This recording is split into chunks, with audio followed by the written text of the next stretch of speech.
क्यों क्यों बोलिए रीजन। अच्छा रुकिए, रीजन बताइए क्यों बोला आपने। एक मिनट रुकिए, बताइए। नहीं, सॉरी, आई आस्क कमीज देवगन, आपने क्यों बोला कि गलत है, बताइए। मैं जानना गलत ये है कि एक मिनट, नहीं, किसी को गधे से डिनोट करना गलत है। अच्छा, और सरेंडर मोदी कहना गलत है, वो भी गलत है। मैंने उस पर भी टोका है, इसलिए मैंने भी टोका है कि गधे, यहाँ पे इंसान अच्छे हैं, गधे घोड़ों का क्या काम। ओहो, तो जब आप नरेंद्र मोदी जी के लिए अपशब्द कहेंगे ना, मैं वो भी सोनिया गांधी जी के लिए तो नहीं कहूंगा, लेकिन जिसने ये करा है, जिसके इशारे पे हुआ है, बिल्कुल उसको आईना दिखाऊंगा। और सुनिए, आपको एक अच्छी बात बताता हूं, विवेक भाई हैं, हमारा विरोध करते हैं, लेकिन आज पूछिए इनसे, जो शब्द उनकी माता जी के लिए कहे जा रहे हैं, नरेंद्र मोदी जी के लिए कहे जा रहे हैं, क्या ये सकारात्मक राजनीति है? पूछिए। ओके, देखिए कार्यक्रम को शुरू हुए काफी मिनट हो गए, 10-12 मिनट, 2 ही गेस्ट बोले। Okay Vivek, your turn. देखिए, आपने बड़ा अच्छा बोला कि मिसेस सोनिया गांधी के खिलाफ अगर कोई अपशब्द कहेगा, आप निंदा करेंगे, आप लड़ेंगे। निंदा नहीं, लड़ेंगे मोदी जी लड़ेंगे। ये इस बात का मैं स्वागत करता हूं। कुछ शब्द पहले बोले गए, मोदी जी वाले पे मैं आपका उत्तर जाता हूं। बिल्कुल, विवेक की बारी है, 50 सेकंड दे दीजिए। मैं इस बात का स्वागत करता हूं कि ruling party Bharatiya Janata party के प्रवक्ता कह रहे हैं मिसेस सोनिया गांधी भारत की बेटी हैं और अगर उनके खिलाफ कोई अपशब्द बोलेगा तो इनको घोर आपत्ति है, ये लड़ेंगे। स्वागत करता हूं मैं आपका। लेकिन आपको नसबंदी से प्रॉब्लम क्या है? मेरे को नहीं प्रॉब्लम, आपको नसबंदी से। आप एक बात आइए, विवेक भाई घर से निकले, अब देखिए लेके सब्जी लाएंगे और इनकी पकड़ के नसबंदी करा दे तो मुझे दिक्कत होगी ना? नहीं, क्यों नहीं होगी? अपनी मर्जी से करा दो। अब आप सुनिए, नसबंदी से आपको दिक्कत नहीं है। उस वक्त हो गई होती तो कुछ गधे आज होते नहीं, समझे आप? कुछ गधे छूट गए। मैं आपत्ति दर्ज करता हूँ, राजीव गांधी के लिए ऐसे शब्द नहीं कह सकते। नहीं कह सकते ऐसे शब्द। राजीव गांधी की नसबंदी कराने की बात कर रहे हैं प्रवक्ता, कैसी बात कर रहे हैं? कुछ गधे, सबसे बड़ा गधा कौन है? राहुल गांधी है। मेरा निवेदन है, प्लीज 3 बरोबर राजीव गांधी की नसबंदी कराते क्या? मैं कांग्रेस प्रवक्ता से भी अपील करता हूं, भारतीय जनता पार्टी के प्रवक्ता से भी अपील करता हूं, प्लीज हमें ना गधों की जरूरत है, ना घोड़ों की जरूरत है, ना और किसी की जरूरत है। हमारे यहाँ बहुत अच्छे लोग हैं, आप बहुत सम्मानित मेहमान हो। मेरा निवेदन है हम एक भाषा पे नियंत्रण रखें। ओके बोलिए, मेरे को बिल्कुल पसंद नहीं आ रहा। चाहे हमारे ऑनरेबल प्राइम मिनिस्टर हो या लीडर ऑफ अपोजिशन हो, ये एक पॉपुलर डिबेट है, देश देखता है, लोग देखते हैं, हमारी मर्यादा भी होनी चाहिए। वो गलत है कि नहीं? जो अच्छा,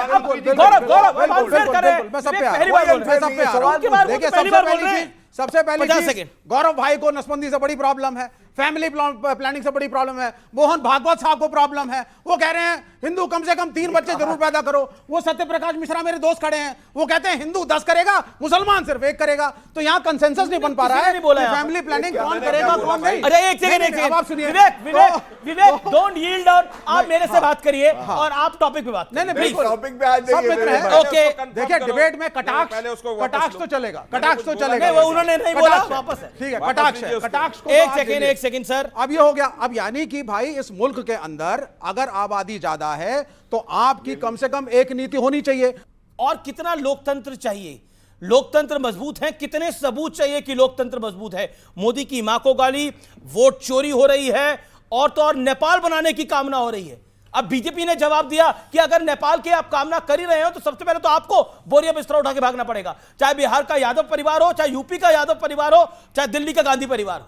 कांग्रेस पार्टी की दिक्कत क्या है कि उसके युवराज जो भी हैं अभी विपक्ष के नेता, उन्होंने बचपन से सिर्फ सत्ता देखी है। दादी प्रधानमंत्री थी, उनकी गोदी में खेले, पिताजी प्रधानमंत्री थे, विदेश और स्टीफेंस में पढ़ने चले गए, और सरकारें देखी मनमोहन सिंह की जो सुबह शाम अटेंडेंस लगाने 10 जनपद पहुंच जाते थे, तो उन्होंने ऐसी तानाशाही और जमींदारी व्यवस्था, सामंती सोच वाली सत्ता देखी जहां लोकतंत्र की कीमत उनको पता ही नहीं है। और जब जनता ने उनको सत्ता से हटा दिया है वोट से, और ये वोट चोरी कहने लगते हैं, क्यों? इनको लगता है कि अपना मुंह कैसे छिपाए अपने कार्यकर्ताओं के बीच, कि हमारे नेता राहुल जी में कोई करिश्मा है नहीं बचा, तो कार्यकर्ताओं के बीच, जनता के बीच अपना मुंह छिपाने के लिए वोट चोरी नाम का एक लेके आए हैं चादर, उसमें मुंह छिपाकर घूम रहे हैं। लोकतंत्र की ताकत देखिए इस देश में। सबसे खूबसूरत उदाहरण देता हूं कि जो जम्मू कश्मीर लगातार जल रहा था, आतंकवाद का जहां साया पसरा था, जहां से कश्मीरी हिंदुओं को भगा दिया गया, वहां मोदी सरकार ने लोकतंत्र की खूबसूरत चुनाव कराया और आज वहां सरकार चल रही है और लोग वहां गए। यह लोकतंत्र है। आप समझिए, पंजाब एक बार आतंकवाद का भीषण शिकार हुआ, वहां लोकतंत्र स्थापित किया गया चुनाव करके, आज पंजाब उन समस्याओं से बाहर हुआ। पूर्वोत्तर के तमाम राज्य जो जलते रहे थे, वहां लोकतंत्र स्थापित है, सरकारें वोट से बनाई गई और सरकारें वोट से हटाई गई। नागालैंड जैसा राज्य जहां कभी एयरफोर्स को बमबारी करना पड़ा था, वहां लोकतंत्र की स्थापना है और भारतीय जनता पार्टी की एक बहुमत वाली सरकार आज वहां है। कश्मीर से लेकर के कन्याकुमारी तक जितने किस्म के आंदोलन हुए, चाहे वो आरक्षण के लिए आंदोलन हुए, चाहे वो महिला आरक्षण के लिए आंदोलन हुए, चाहे क्षेत्रवाद के आंदोलन हुए कि कोंकण को हम में मिला दिया जाए, उसमें मिला दिया जाए, चाहे रुक जाइए, चाहे 2 राज्य के बंटवारों के आंदोलन हुए, सभी आंदोलनों को देश की संसद ने एड्रेस किया, चाहे जिस पार्टी की सरकार थी। और रुक जाओ, अरे यार रुक जाओ, यूपीए की सरकार, अरे रुक जाओ, उत्तराखंड की सेकुलर पार्टी, अरे यार रुक जाओ, ये तरीका तुम्हारी सरकार नहीं थी। अब इनकी देखिए, इनका सरकार लोकतंत्र, होती तो हमें बोलने इनका का अधिकार ना हठतंत्र, मिलता। इनका लठतंत्र दूसरों को बोलने नहीं देगा, ये इनकी आदत है। अच्छा, आप जब बोल रहे थे, मैंने एक शब्द नहीं टिप्पणी की। लोकतंत्र तो क्या यार, ये क्या है? ये है कि आप देख लीजिए, इनकी हताशा देखिए कि दूसरा अगर कोई अपनी तर्कों के साथ रख रहा है, उसको बोलने नहीं देंगे। ये जो बोलने नहीं दे रहे हैं, ये लोकतंत्र के विरोधी हैं। पहली बार बोल रहे हैं ये जो बोलने नहीं दे रहे पहली बार बोल रहे हैं, ये लोकतंत्र के घनघोर विरोधी और सामंती सोच वाले लोग हैं, जिन्होंने नक्सलवाद जैसे समस्याओं को कभी हैंडल नहीं किया, जिन्होंने नक्सलवादियों को बढ़ाया। वेस्ट बंगाल में आज भी लोकतंत्र में चुनाव होता है, वोट देने के बाद लोगों को मार दिया जाता है।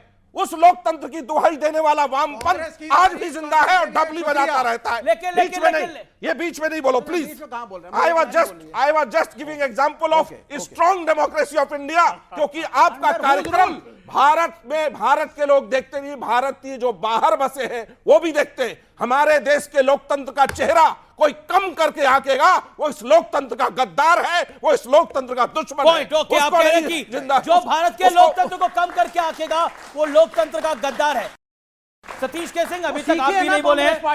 अरे क्या तू बोल रहे हो? सीखे क्या? तो आप ही बोले, राज्यों पर बीजेपी बोले ना, नए राज्य 5 मिनट नहीं दे पाऊंगा। अभी नए राज्यों पर बता दूं, नए राज्य भारतीय जनता पार्टी एनडीए सरकार ने झारखंड बनाया, उत्तराखंड बनाया, क्या बात कर रहे हो? छत्तीसगढ़ बनाया, राज्यों पर वकालत कर दी गई है। अटल बिहारी पंडित, अटल बिहारी वाजपेयी की सरकार में। ओके विवेक, मैं आपकी सारी बातें मानने को तैयार हूं। उन्होंने बोलने नहीं दिया। मेरी एक सेकंड, ओके लाइन है। अच्छा, एक लाइन बोल लीजिए। संविधान का कोई गार्जियन भी है। जब इस देश की जनता पर कोई अन्याय होता भी है और उसको लगता है मेरी संसद भी खामोश है, तो सुप्रीम कोर्ट ने इस देश को लगातार लोकतंत्र और सीजीआई ने क्या कहा, मैं सीजीआई को कोट करता हूं। अब सीजीआई ने क्या कहा, मैं फिर सतीश जी के पास भी आऊंगा। आप अपनी हर सरकारी संस्था को इन लोगों ने ब्लैकमेल करके रोका हुआ है। क्या बात कर रहे हैं? इलेक्शन कमीशन को, इलेक्शन कमीशन पे सबूत क्या है? एनफोर्समेंट गलत आरोप है। एक सीबीआई हो गई, हर एक में। अच्छा, ये बताइए,